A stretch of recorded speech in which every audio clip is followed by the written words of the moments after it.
My definition of social engineering is the persuasive or manipulation techniques of extracting important information, which can then be leveraged in a variety of ways, such as red team attacks, physical attacks, pen testing, and the sorts. And it doesn't have to be malicious. You guys social engineered us into coming onto your podcast, Call it out. I specialize in phishing, so I love to work the phones. In my opinion, the lowest hanging fruit, I could make 10 phone calls and more than likely will produce 3 or 4 passwords.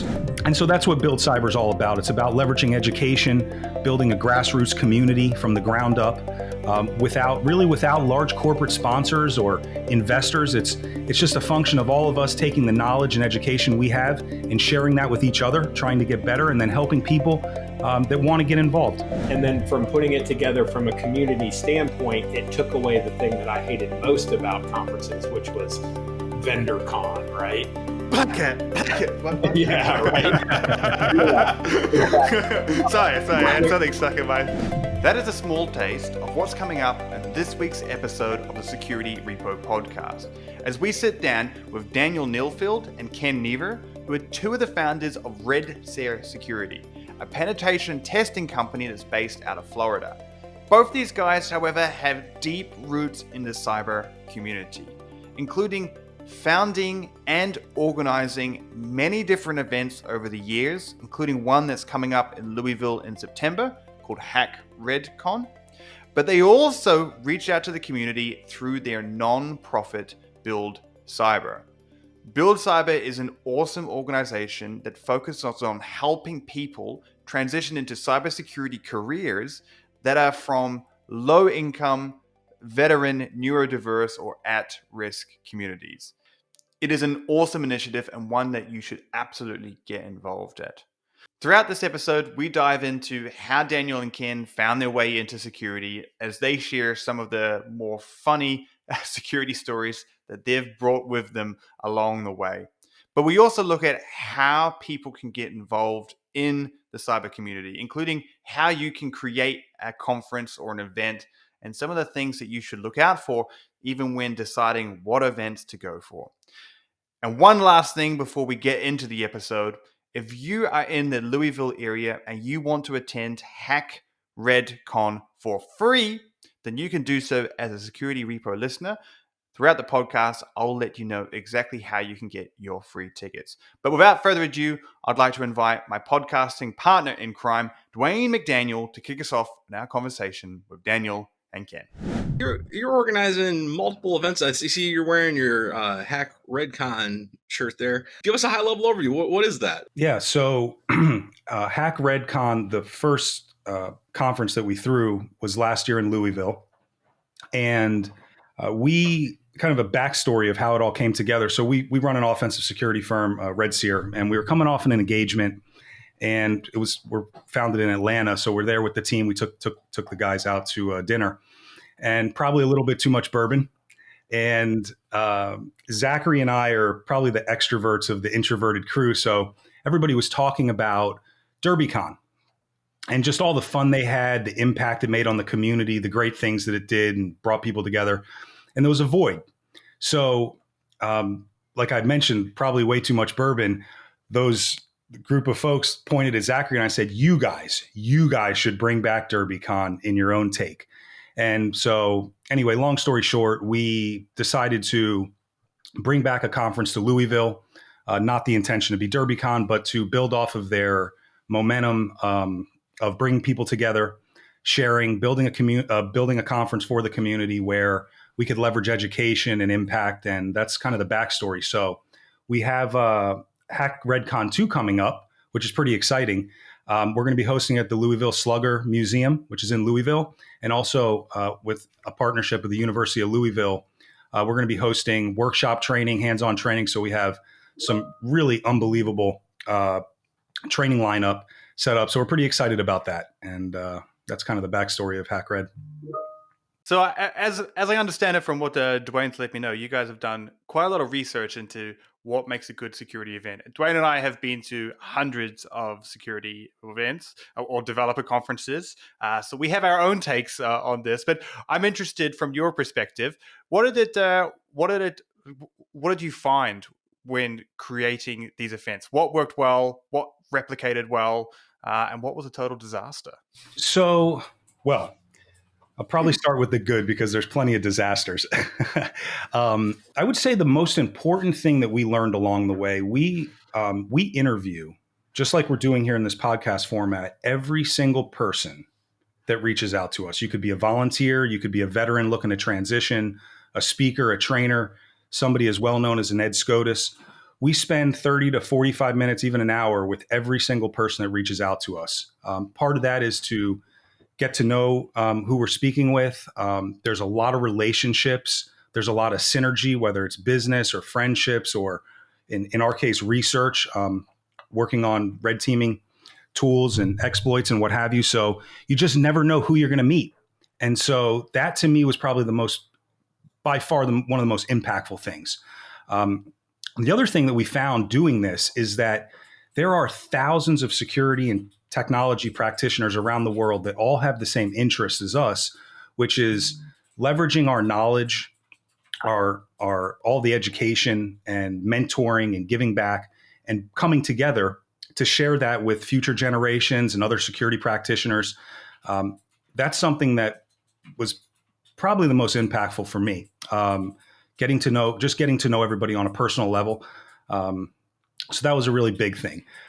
Some of the challenges putting together these conferences is marketing. Marketing is very difficult to get the word out, how to do it in a consistent way.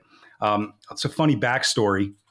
So we have a kind of an inside joke here. Where is Tim Medine, who is the founder of RedSeer? I don't know him personally, but a lot of the guys here do. And so what happens is my father was helping us do marketing in the very beginning for Hack Red. And he came up with a graphic, and the graphic was for Tim Tomes. We were going to do a training for Tim Tomes. Zachary and Tim are our friends, and Zach has taken his training. I think maybe Ken as well. Anyway, so my father, not knowing the industry, and we were just kind of in chaos trying to put everything together. There's a lot of moving parts with a conference, and when you don't have none of us had a background in event management or putting together conferences. So my father put together this graphic, which we all looked at and approved, but it basically, by mistake, had Tim Medine's face with Tim Tomes as the advertisement, and that went out to social media by accident, right? So it ended up going viral, and that's how a lot of people found out who we were.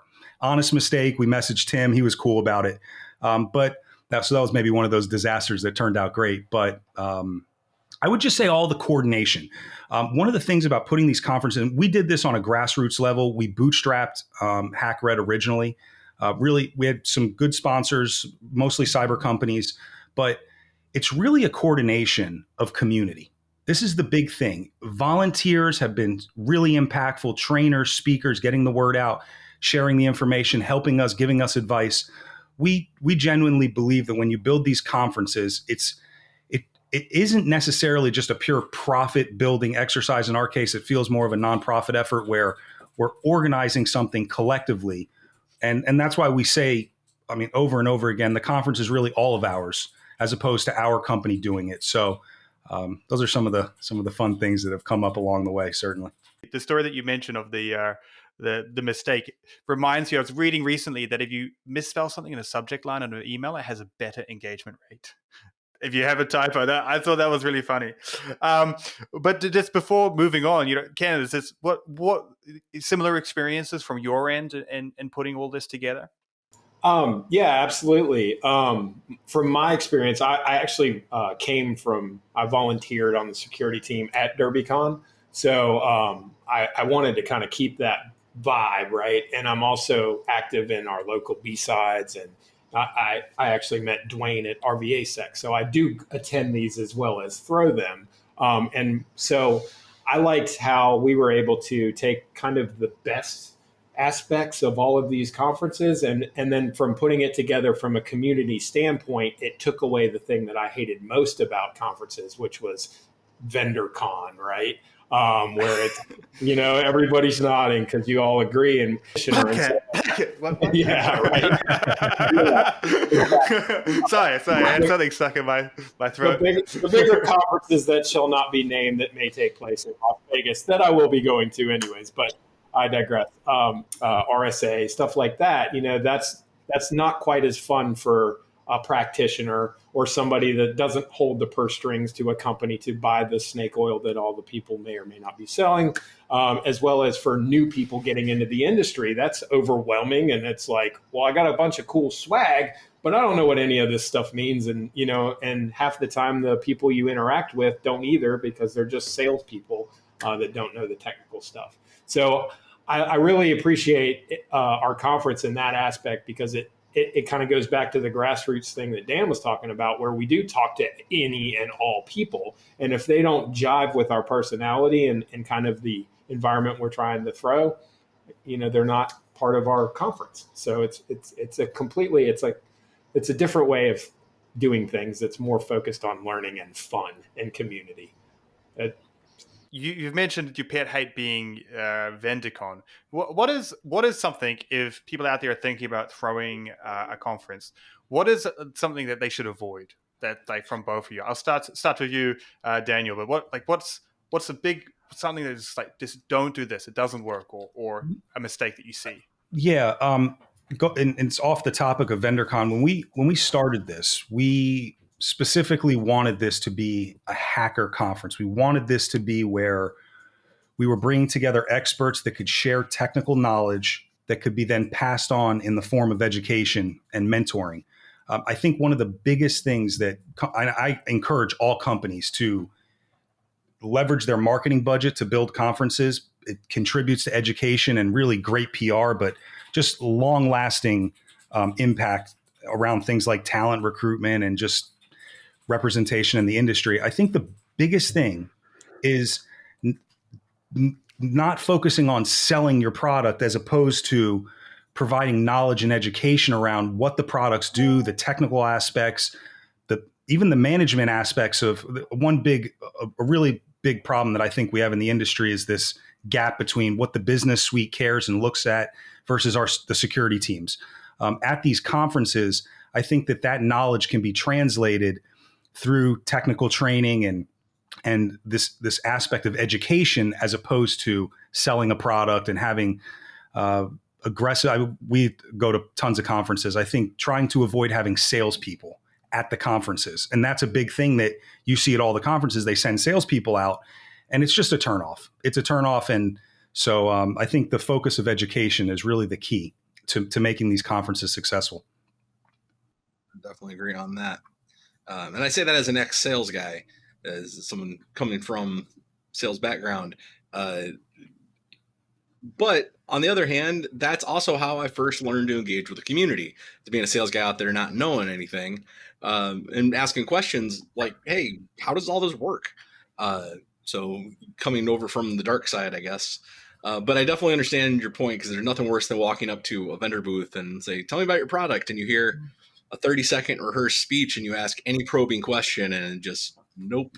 I'd much rather talk about the problem space, like how we got here, what the future looks like. Yeah. But those are all the great hallway conversations you have at these kind of events, and especially with speakers.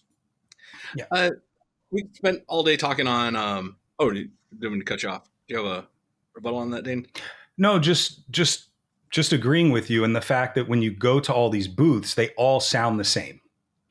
And I think that's part of it. Every single booth has the same, and everybody, they're trying to sell product and service like us, and all of us out there are trying to do that. But I just think there's education, just a more effective way to leverage communication and marketing. So totally agreed. But speaking of education here, we spend all day talking about conferences. Me and Mac do sometimes, but did want to ask you, because you started out saying you run a security firm. Did want to dig into a little bit of what you do there at RedSeer, starting with like where'd that name come from, RedSeer? maybe we could just start there. Where did the name come from, and what do you mean by red teaming?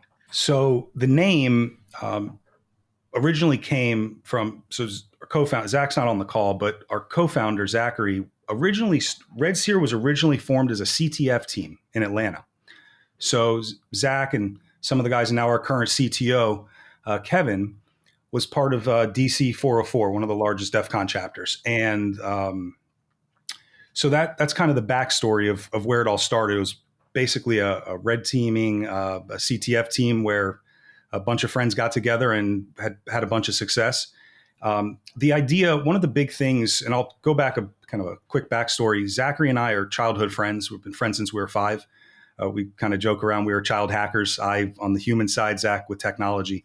One of the things that impacted our lives was education and training people and having good mentors. So the idea of RedSeer was that we would leverage our knowledge to mentor other people. And the Seers, quote unquote, were the, if you will, the children of the mentoring pyramid. So that's kind of where it all came from, and the backdrop of the name. That I'm always interested in how people name their companies. So I like that Seer being the person receiving the knowledge, and then they can see, obviously. That's essentially what it is. And the characters on the website, those little characters, those are essentially representations of people or groups that we've mentored that are now, which kind of leads back to our whole mission, are now mentoring other people. So it's kind of created this recursive mindset of education and knowledge building and community building on a grassroots level. And that's kind of really intrinsic within our name. And as just to answer the latter part of your question, we, and Ken can speak more in detail to this as he's a chief security officer, but our firm was built on red teaming. So pen testing, social engineering, adversarial emulation work. And so we started there. My background in social engineering, Zachary, primarily web testing. And Ken, maybe you can speak more to this. Yeah, so we do run a full scope security service business. So it's like, the catch-all red teaming thing is where we started. However, it's been interesting kind of going back to the conference thing that we've done. We've curated all these relationships with all these professionals and practitioners. So we're not just red teaming anymore. And because, Dan can probably mention the financial particulars, but we do contribute 30% of our revenue from our services business back into throwing the conferences and back into our nonprofit to impact education. So through these one-on-one relationships that we've made through, speakers, trainers, vendors, sponsors, all of that stuff through the conference, we've developed these relationships with people in all segments of cybersecurity. And we've been fortunate enough to expand our business because we get people that want to, we can offer blue team services now. And we reach out to some of our people that we know that do that. And they want to contribute 1099 work or, come on board full time because of the altruistic aspect of our company, right? So they can help secure people, give back to the community through, traditional security work, which kind of sets us aside from other businesses. And it's showing, like we our tag is, your ongoing security partner. And we're actually doing that. Like just last week I answered my front door and there was a cooler that got shipped to me, and I opened it up and it was 4 live Maine lobsters. Which was unusual. And I opened it up and it had come from a customer that we had just done a pen test for. And he was so, pleased with our work and our commitment and our referral to other people to help their security products and processes and just the overall work and delivery we did. He was so blown away with it that he bought and sent me 4 Maine lobsters as a thank you. So, I mean, that's a rare thing, right? So it's a testament to what we're doing and the right things. And, in addition to paying us, for the actual engagement, he took it upon himself to do that. So perhaps, if you're not so satisfied with your pen test vendor or a security service vendor that you want to go ahead and send them live Maine lobsters, you might want to look at a different provider of those services. So. For sure. RedSeer are accepting live live seafood as payment for penetration services now. Yeah. So good. I want to dive into something that Daniel mentioned. We talked about social engineering, and that's kind of where perhaps your specialty. Now, I think a lot of people understand a lot of these terms. Phishing is one that I guess everyone understands now. But social engineering can have a pretty broad context, especially as broad definition, especially in the context of red teaming. So I want to start by kind of asking, what is social engineering to you, and how do you leverage that kind of in your services at RedSeer, in your engagements? So I guess we'll both answer, but I'll start off. So I'll say my definition of social engineering is the persuasive or manipulation techniques of extracting important information.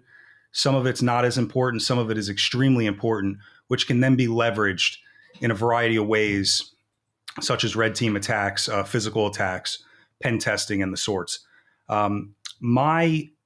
Within social engineering, similar to cybersecurity, when we talk about this in education, the term cybersecurity is just thrown around, but it's a very large field with many specific practices within that. Social engineering as well has many specific practices. I specialize in phishing, so I love to work the phones. It is, in my opinion, the lowest hanging fruit. I could make 10 phone calls and more than likely will produce 3 or 4 passwords or critical information that can be used in red attacks, pen testing attacks.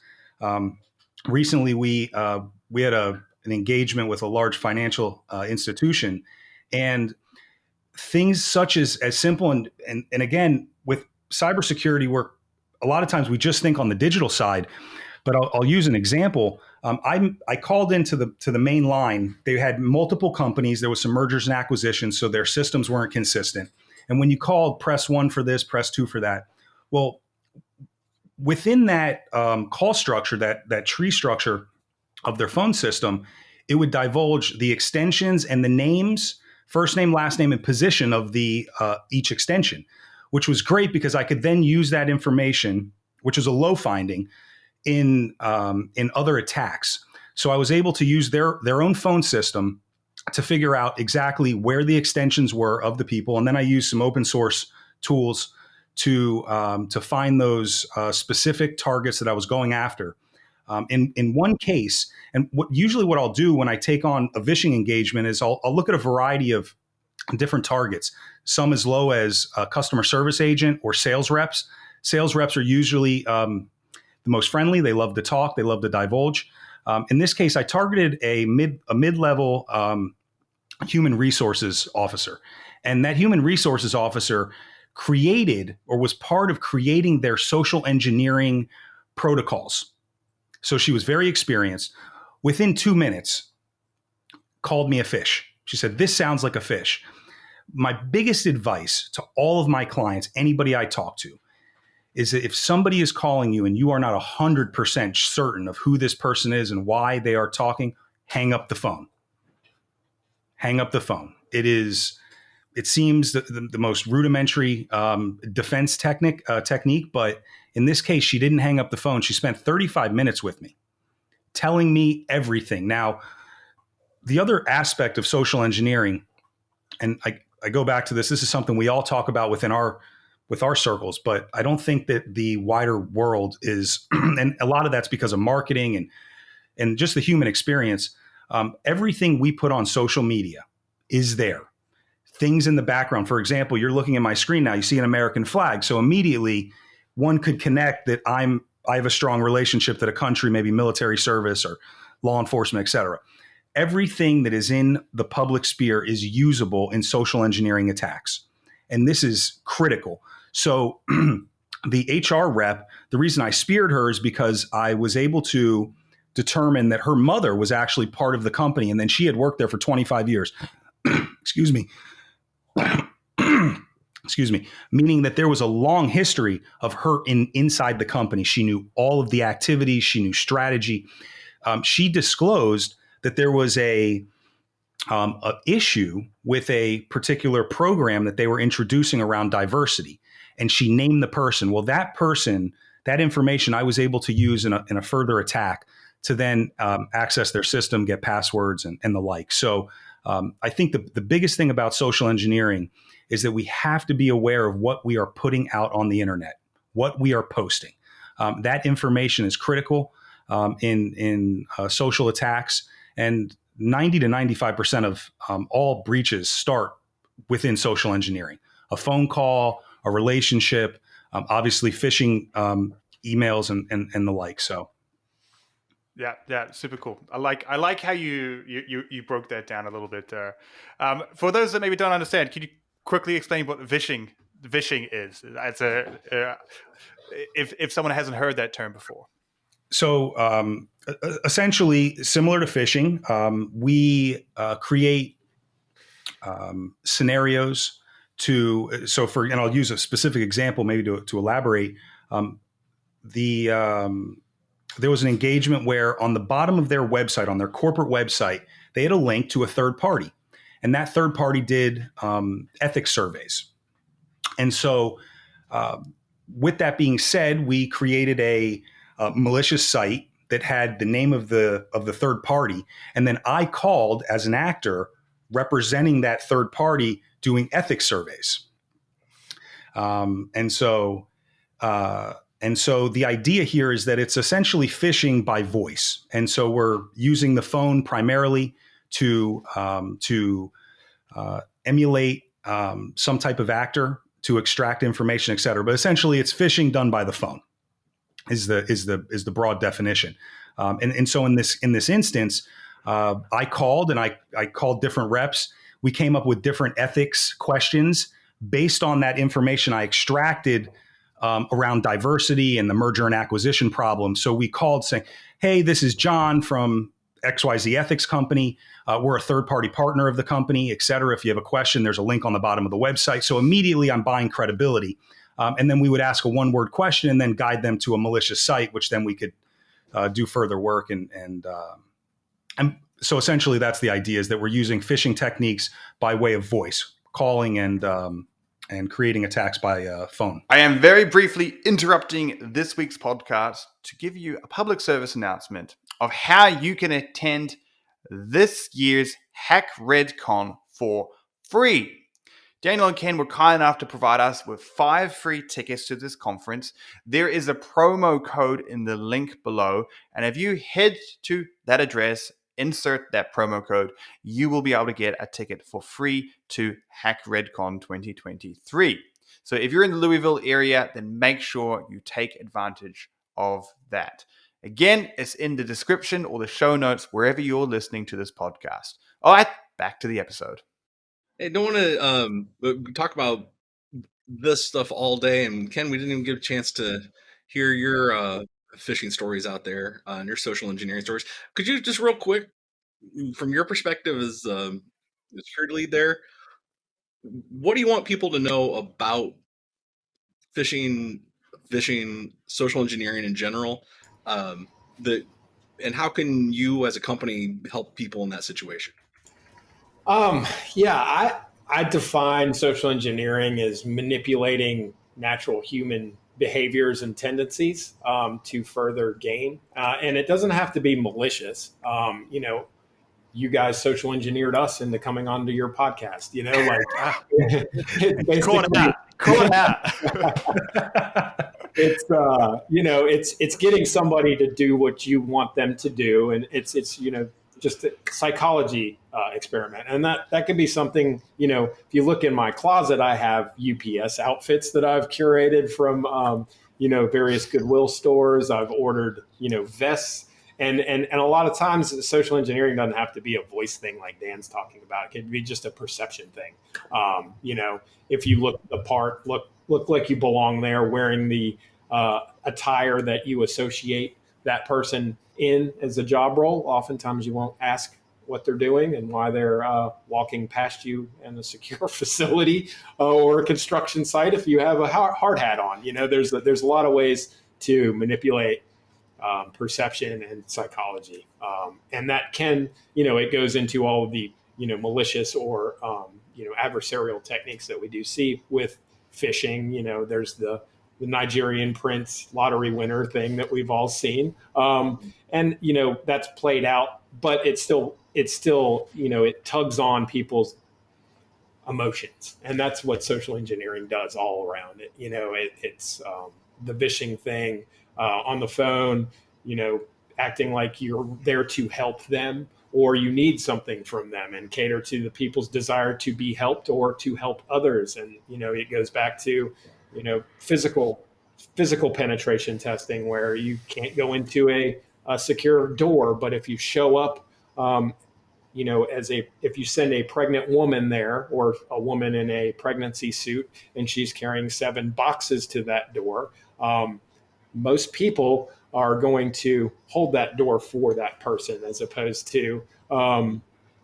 ask them to swipe their key card. I'm sorry, and that's the give and take with this job. It's manipulating people sometimes in ways that you don't want to, because we want to make society more secure, not more insular and, jaded and, hating everybody or not wanting to be good humans to other people and not hold doors open for pregnant women carrying packages. Right. So we try to impress upon our clients, security awareness thing is a big thing. Go through these exercises with your customers, and there's ways, like Dan said, just hang up the phone or say, I can't handle this. I need to fact check you first, and then in the door handling thing, be like, stay right here. I'm going to go get our security guard for you. Or, something like that. It's not being mean. It's not being helpful, but it's being more secure for your organization. So. Yeah. And one thing just to add to that, we like to take the approach of a well-rounded attack. When bad actors target a company or target a victim, a lot of times, one thing we have to consider, and as an example to this, when we go on to an engagement, typically there's a set amount of scope, a very limited scope, and limited amount of time, obviously, because of resources and budget. Bad actors do not have a budget. Bad actors typically have plenty of time, in many instances, years. So when we talk to our clients about social engineering, and usually it's phishing, right? Because that is where everybody goes to. And that's the obvious. And there's a lot of great tools out there, technological tools and awareness tools, training tools. I think it's more appropriate. Organizations need to think about a well-rounded approach towards social engineering. That includes physical security, which presents many, many, many vulnerabilities. I go by the name on Discord and around social janitor, and you'll see me when I go to conferences, I wear a full janitor outfit. But the aspect of physical security, of course, phishing, smishing, which is social texting, using malicious attacks through text, email, but looking at it as a comprehensive approach towards security as opposed to just one element of it, I think is important that we try to point out and emphasize to our clients. So I really, really like that. Just simple advice and just hang up. Don't hold the door. Just real simple. I think anybody can grasp that. They don't have to be a security expert to. It just sounds weird. Just hang up. And we can keep talking about this element all day, and the many other stories we've heard out there about social engineering. But we don't want to take up your whole day, and this episode is only so long. And there is another topic that I wanted to bring up. I'm very excited. And that was one of the main reasons I wanted you to be on the program. And that was talk about the nonprofit that you're building, BuildCyber. Could you just give us a quick high-level overview of that mission just to get started? That's buildcyber.org for those listening at home that want to look it up while he's talking. Yeah, absolutely. It's really the foundation of who we are, the leading driver of why we founded the security company and the conferences. BuildCyber is a nonprofit that what we do and this has primarily been driven through the goodwill of the conferences and the community. We've partnered with many different education providers such as TCM, Black Hills, OffSec, 0 Point Security, Hack the Box, and many others. And essentially what they've done is contributed vouchers. These vouchers go towards, in some instances, certificates, in other instances, subscription training. What our organization does is we focus, and it's open to everybody, by the way, but we tend to focus on veteran communities, neurodiverse communities, low-income communities. Could be somebody that had gotten in trouble when they were younger. There's a lot of people that 15, 20 years ago might have gotten a felony, have changed their life, or fathers or mothers, but they still struggle getting access, in particular around corporate jobs. Right, our organization pairs those vouchers, which are totally free for the student, with them, and we connect them. In many instances, we ourselves mentor them, but we connect them with certified experts, and we've built out mentoring networks globally, and we match them and put them in mentoring groups. The goal is to match them with free certificates, mentor them and guide them through the process.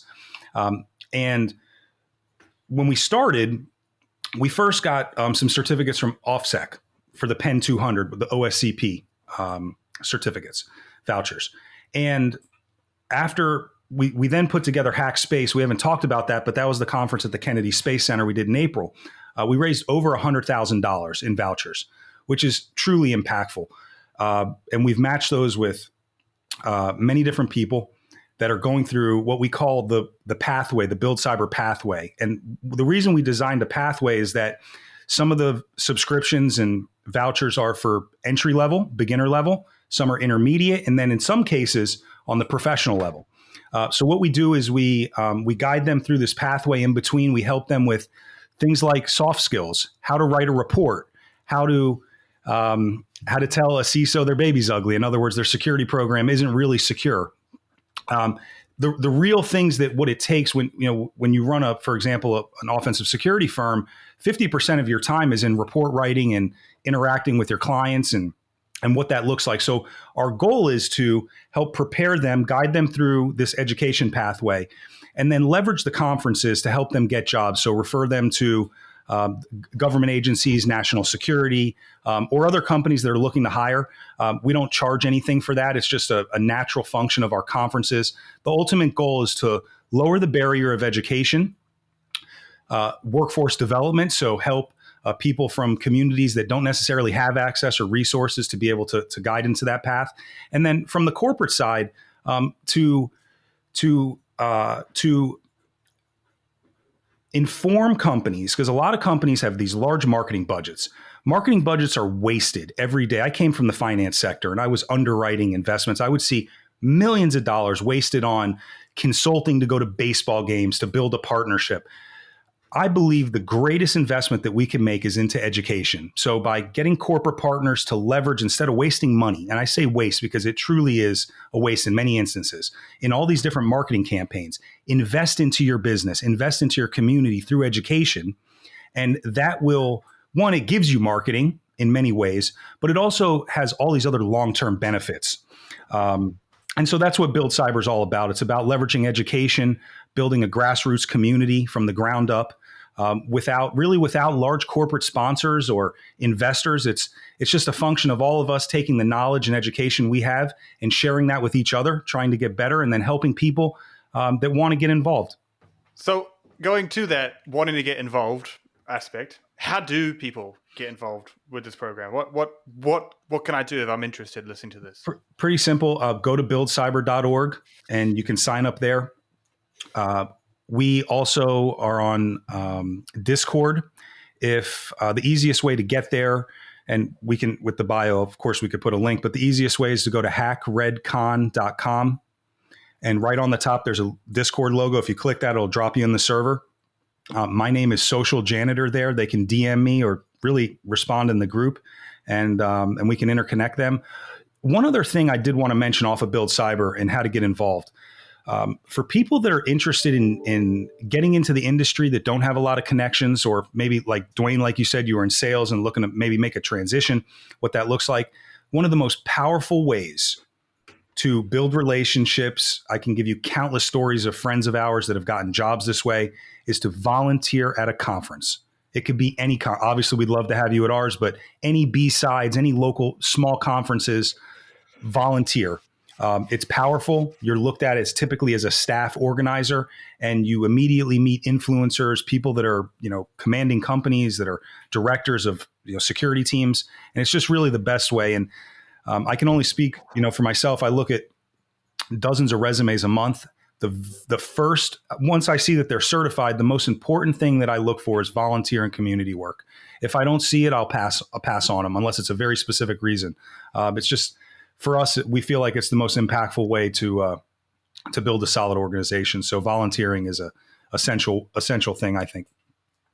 It's interesting what you say there, though, because I volunteered at B-Sides Las Vegas last year, and I couldn't believe it because I was on the registration desk handing out, and the 3 people on there with me were CISOs of large companies, and I was kind of like, these are the people that would be so hard to talk to meet with.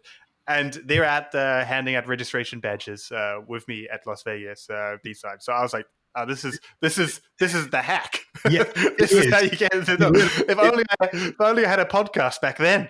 It's super cool to do it. And just as an organizer, and I'll give you an example. One of our great mentors and friends, he's been along the whole way, and he's actually one of Zachary's first trainers. Ed Scotus. This is somebody that all of us regard as, just one of the powerhouses of pen testing and influencing cybersecurity. And by the way, one of the kindest people that you can meet. To be able to connect an entry level veteran, no experience, no clue what direction he's going, to get 20 or 30 minutes with Ed Scotus. This veteran came up to me afterwards in tears. And so just saying thank you and all that. And the point of the exercise is that you just don't know who you're going to meet, but you will meet important people at these conferences. And the majority of everyone I've met in this mission of building this and going through they're kind, they're humble, and they want to give back. So it's a lot of times it's hard to just have that conversation, especially when you're at a conference, a lot of people, but I just encourage it because, like you said, there you're at the registration table with these powerhouses, and those relationships are lifetime relationships, right? And so, yeah. Hey, I want to wind things up here with you. So going back to the conference thing one more time, but definitely directly related to y'all, Hack RedCon coming up very, very soon. What could share the dates on that, and then who should be there? Give us a quick high-level pitch on why someone should come to your event. Sure. So Hack RedCon is, again, going to be in Louisville, Kentucky. It's a 2-day event, September 8th and 9th. The 8th is at the University of Louisville. We have many, many workshop trainings. It's listed on our website, from DevOps, pen testing, malware development, how to build a SOC. So there's some blue team, purple team trainings. These are hands-on workshop, 2-hour workshop blocks taught by some of the leaders in the industry. Anybody really can attend, from entry level all the way up to professional level. As one example, we have White Knight Labs. These are expert red teamers that are giving actually a full day training. So that really can be geared towards somebody on the most professional level with a lot of experience. Day 2 is the full conference day, September 9th. It's hosted at the Louisville Slugger Museum, which is pretty cool. It's a different venue where there's actually those mini bats that Ken has in that video. We're going to be doing custom bats and giving those away. But it's pretty neat. We rented the museum. During the day, it's from 9 to 5. There'll be 3 talk tracks, a variety of talks. Again, all of them are listed. I believe we have almost 20 talks now, and then there's about 10 reserve talks.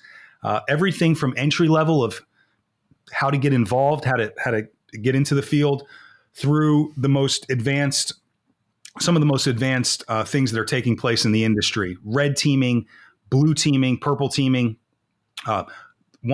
There's a talk on OSINT and many others. We're also going to have some really cool events. So the after party, we rented the entire museum. Couple of fun facts: there's a bourbon distiller inside the museum. So we're going to be making custom bottles of bourbon. If you don't drink, it's not for everybody, but usually in Louisville, there's plenty of bourbon drinking. We're going to do Hacker Jeopardy. Our take on Whose Slide Is It Anyway? It's called Slide Shenanigans, which is super fun. We're also, I think the most important thing, we're going to be doing an auction. Part of the auction, there's a bunch of cool things. I commissioned Jamie, which is Ken's wife. She's an artist. She's doing I might get this wrong, but I think it's like a 40 by 30 custom painted painting of the logo. We're going to be giving away vouchers, a bunch of prizes, some hardware prizes. The idea with the auction is to raise money. All of the funds will be put back into the conference and buying more certificate vouchers for people in need. So it's an exercise that we did with Hack Space. We did a raffle, and it was just a great success. So we're going to do that again. For the second part of the question, who should attend? Wide range. So our conference, we pride ourselves on being inclusive. So you could be entry level, somebody that's a student. We have partnerships with I don't say all, but most of the universities throughout Kentucky and other universities. So someone that's looking to get in, that's a student, all the way up to your practitioners, CISOs, security directors. We have a bunch of companies coming out, pen testers. We'll have plenty of pen testers, which is kind of our core group, blue teamers, and really just anybody that's a security or technology enthusiast. It should be, a really, really good mix of both entry level. Our mix is usually about, I would say, 30 to 40% entry level, and then probably 65% people that are real experienced and involved in the industry, influencers and what have you. So. Right on. Well, hopefully everyone can make it out to Louisville. And if you're in the Louisville area and you're listening, definitely make it out there. There'll be links in the description below for anyone that wants to attend. We'll make sure that there's easy access links for you to find this conference, hackredcon.com, I presume, is the website. Awesome. All right. Well, we'll wrap things up here. Thanks very much for being on the program today and sharing your knowledge. One big takeaway I'm going to take away is just hang up the phone. If you, when in doubt, just hang up. Just call back. They can send you a letter in the mail, like the IRS does. Those letters, but it turns out those are real.